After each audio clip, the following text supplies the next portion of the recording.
다 같이 하나님 말씀 봅니다. 하나님 말씀은 디모데전서 3장 8절에서 13절까지 말씀입니다. 이와 같이 집사들도 정중하고 일구이연을 하지 아니하고 술에 임박히지 아니하고 더러운 일을 탐하지 아니하고 깨끗한 양심에 믿음의 비밀을 가진 자라야 할지니 이에 이 사람을 먼저 시험하여 보고 그 후에 책망할 것이 없으면 집사의 직분을 맡게 할 것이요 여자들도 이와 같이 정숙하고 모함하지 아니하며 절제하며 모든 일에 충성된 자라야 할지니라.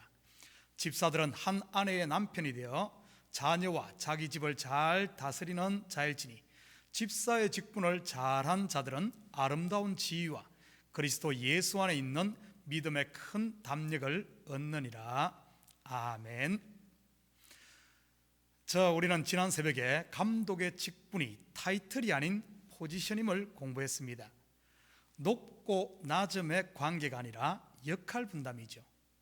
교회의 직분은 순위나 명예를 위한 것이 아니라고 했습니다. 그리고 교회 공동체는 각 지체들로 구성된 하나의 몸과 같다고 했죠.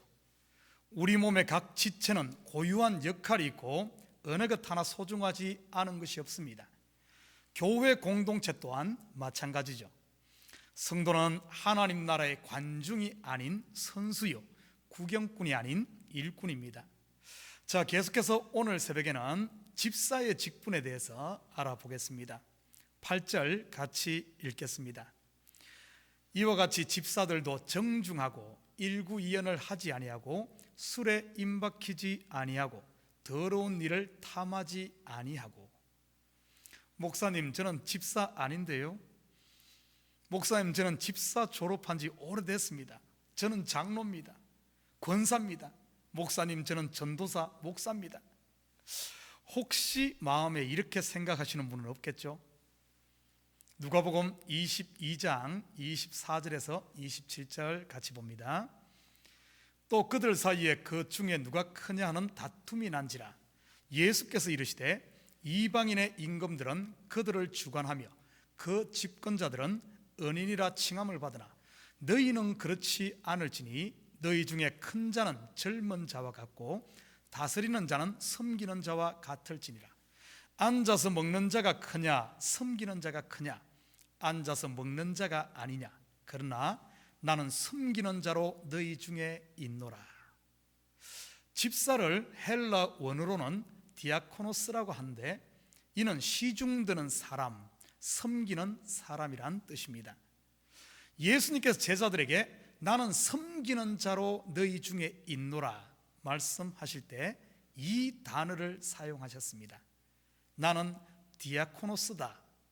바로 나는 섬기는 자, 곧 집사다, 이런 말이죠. 예수님의 교회 직분은 무엇일까요? 바로 디아코노스, 집사입니다. 그러면서 이어지는 말씀입니다. 누가복음 22장 28절에서 30절 같이 봅니다. 너희는 나의 모든 시험 중에 항상 함께한 자들인즉 내 아버지께서 나라를 내게 맡기신 것 같이 나도 너희에게 맡겨 너희로 내 나라에 있어 내 상에서 먹고 마시며 또는 보좌에 앉아 이스라엘 12지파를 다스리게 하려 하노라. 쉽게 풀어서 설명을 한번 해보죠. 하나님의 나라를 맡은 내가 섬기는 자, 곧 디아코노스였다. 나도 너희에게 내 나라를 맡기겠다. 그러니 너희도 나처럼 섬기는 자, 곧 집사로 살아라. 그러면 내 상에서 함께 먹고 마시며 나와 함께 왕노릇 할 것이다. 여러분, 하나님 나라의 왕은 바로 섬기는 자, 집사란 말입니다. 하나님의 백성은 누구나 집사란 말이지요. 이사야 61장 6절입니다. 오직 너희는 여호와의 제사장이라 일컬음을 받을 것이라. 사람들이 너희를 우리 하나님의 봉사자라 할 것이며 너희가 이방 나라들의 재물을 먹으며 그들의 영광을 얻어 자랑할 것이니라. 우리 하나님의 봉사자, 곧 하나님 집의 집사이지요. 그렇다면 집사의 역할이 무엇일까요? 축구 경기에서도 자기의 포지션을 정확하게 알고 자기 맡은 역할을 충실히 감당할 때 좋은 팀이 되지 않습니까? 지금 한국의 축구팀을 보면 이 포지션에 대한 틀이 잘 잡힌 것 같습니다. 예전과 비교할 때 한국 축구의 위상이 얼마나 높아져 있습니까? 불과 20, 30여 년 전까지만 해도 한국 국가대표팀이 꼭 동네 축구였지 않습니까? 포지션에 대한 개념이 약하다 보니 전부 저는 공격, 저는 수비였지요. 그러다 보니 전반전도 끝나지 않아 다 지쳐버렸습니다. 그리고 후반에는 축구가 아니라 그냥 깡으로 뛰지요. 꼭 군대 축구처럼 말이죠. 그러니 아무리 열심히 뛰고 땀을 흘려도 좋은 성적을 낼 수 없었지요. 교회에서의 집사의 역할도 마찬가지입니다. 각자의 역할을 정확하게 알고 그 역할에 충실할 때 건강한 교회 공동체가 되는 것입니다. 사도행전 6장 1절부터 3절 같이 봅니다. 그때 제자가 더 많아졌는데 헬라파 유대인들이 자기의 과부들이 매일의 구제에 빠짐으로 히브리파 사람을 원망하니 12사도가 모든 제자를 불러 이르되 우리가 하나님의 말씀을 제쳐놓고 접대를 일삼는 것이 마땅하지 아니하니 형제들아 너희 가운데서 성령과 지혜가 충만하여 칭찬받는 사람 7을 택하라. 우리가 이 일을 그들에게 맡기고. 집사의 역할은 목사가 온전히 말씀 전하는 일과 기도하는 일에 전념할 수 있도록 짐을 나누어 지는 것이지요. 요즘 도시교회들은 얼마나 일들이 많고 세분화되어 있습니까? 저희 교회만 봐도 재정관리, 구제, 차량 운행, 주차관리, 음식 봉사, 교회 건물관리, 청소, 목장관리 끝도 없죠. 어떻게 이 많은 일들을 목사 혼자 아니면 교회 몇 명의 일꾼들이 다 감당할 수 있겠습니까? 갈라디아서 6장 2절 같이 봅니다. 너희가 짐을 서로 지라. 그리하여 그리스도의 법을 성취하라. 한 군데 더 봅니다. 출애굽기 18장 21절과 22절입니다. 너는 온 백성 가운데서 능력 있는 사람들 곧 하나님을 두려워하며 진실하며 불의한 이익을 미워하는 자를 살펴서 백성 위에 세워 천부장과 백부장과 50부장과 10부장을 삼아 그들이 때를 따라 백성을 재판하게 하라. 큰 일은 모두 내게 가져올 것이요 작은 일은 모두 그들이 스스로 재판할 것이니 그리하면 그들이 너와 함께 담당할 것인즉 일이 내게 쉬우리라. 옛 속담에 백지장도 맞들면 낫다는 말이 있지 않습니까? 어찌 10부장이 끝이겠습니까? 5부장도 있고 3부장도 있지 않겠습니까? 사랑하는 성도 여러분, 여러분은 누구나 할 것 없이 교회의 집사로 부름받았음을 기억하십시오. 바로 섬기는 자, 일꾼 말입니다.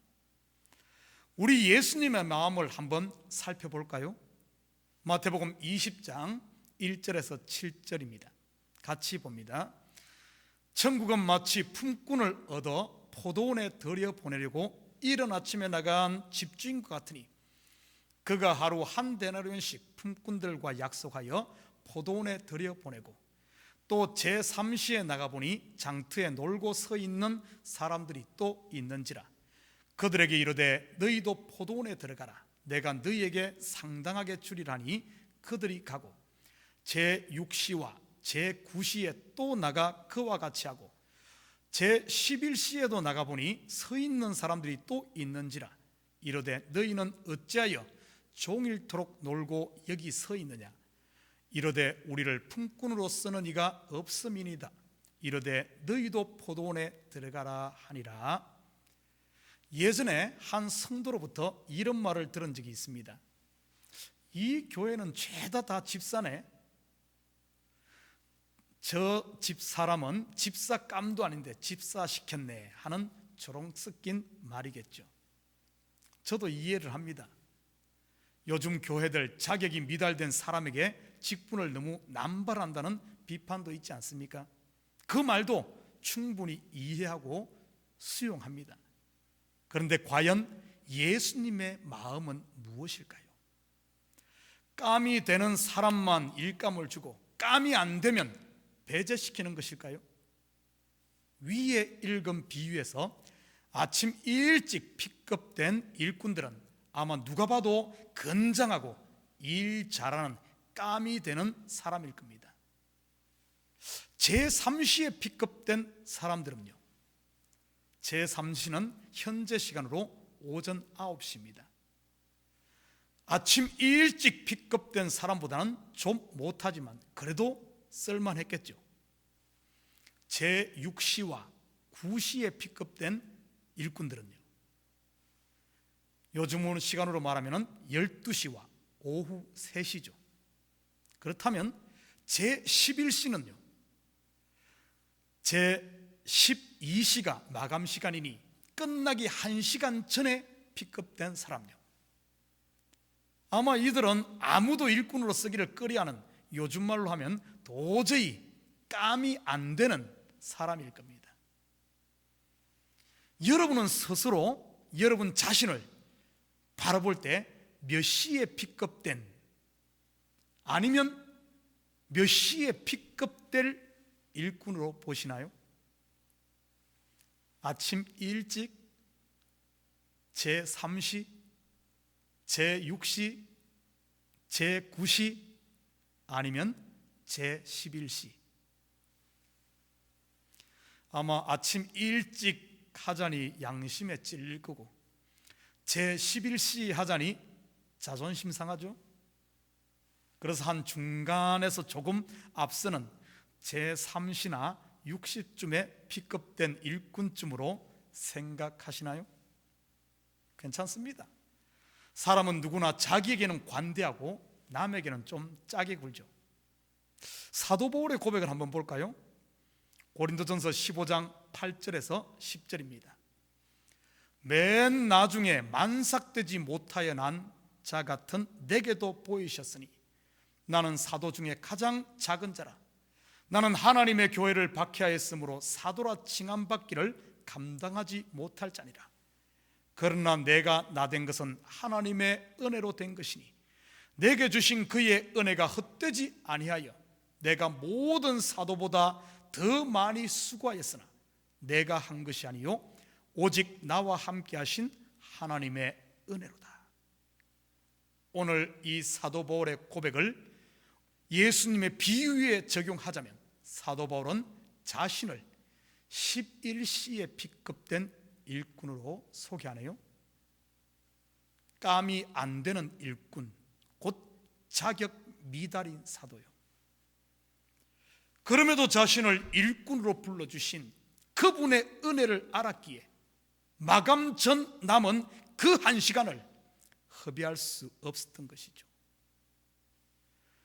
온종일 낭비했던 자기 몫을 채우기 위해 남들보다 몇 갑절 더 수고하고 열심히 뛰었죠. 사랑하는 성도 여러분, 자, 이 예수님의 마음으로 그리고 사도 바울의 자세로 오늘 말씀을 다시 봅니다. 목사님, 끝날 시간인데 이제 본문 들어가면 어떡합니까? 오늘 출근 시간 늦습니다. 걱정하지 마세요. 시간 안에 끝낼 테니까요. 제가 본문을 다시 읽을 테니 눈으로 따라오시기 바랍니다. 이와 같이 집사들도 정중하고 일구이연을 하지 아니하고 술에 임박히지 아니하고 더러운 일을 탐하지 아니하고 깨끗한 양심에 믿음의 비밀을 가진 자라야 할지니 여자들도 이와 같이 정숙하고 모함하지 아니하며 절제하며 모든 일에 충성된 자라야 할지니라. 사도 바울 같은 위대한 사도가 11시에 픽업된 일꾼이라면 저와 여러분은요, 아마 11시 50분에 픽업된 일꾼이 아닐까요? 어쩌면 11시 55분일 수도 있고요. 혹시 지금까지 나는 자격이 안 되니까 직분 받지 않을 거야, 이러진 않았나요? 나는 직분자가 아니니 일 안 해도 돼 하며 뒷짐지고 있지는 않았습니까? 내가 자격 없는 것 하나님이 더 잘 압니다. 그래서 은혜로 덮으신 것 아닐까요? 사랑하는 참교회 성도 여러분, 어쩌면 저와 여러분은 모두 마감 전 10분에 아니 5분에 부름받은 일꾼, 우평 강도는 아닐까요? 오늘 본문은 집사의 자격 맞습니다. 자격 없는 나를 디아코노스, 하나님 나라의 일꾼으로 불러주신 하나님의 은혜를 안다면 마지막 남은 이 10분만은 진짜 집사의 자세로 섬겨야 되지 않을까요? 이 마지막 10분만이라도, 아니 5분만이라도 말이죠. 기도하십시다. 사랑의 아버지 하나님, 참으로 감사드립니다. 자격 없는 나를 아버지 하나님 주의 나라의 일꾼으로 불러주신 하나님, 이 은혜를 아버지 하나님 우리가 어떻게 감당할 수 있겠습니까? 마지막 남은 우리의 삶, 우리의 시간들, 우리의 마음을 전부 쏟아부어 참으로 주의 교회를 섬기며 주의 나라를 위해 살 수 있는 저희들 되게 도와주시옵소서. 지금까지는 자격 없었다 할지라도 하나님 주께서 은혜로 덮어주어서 우리를 하나님 나라의 일꾼으로 세우셨사오니 이제는 아버지 함 더 이상 자격 논할 것이 아니라 남아있는 마지막 아버지 함 이 시간을 전심전력할 수 있는 복음 전한 자, 섬기는 자, 교회의 일을 나누어지는 자, 가정의 일을 나누어지는 자, 아버지 하나님 주님의 남은 사역들을 저희가 끝까지 감당하는 착하고 충성된 주님 나라의 일꾼들, 디아코노스, 집사들이 다 되게 도와주시옵소서. 감사드리며 예수님의 이름으로 기도드립니다. 아멘.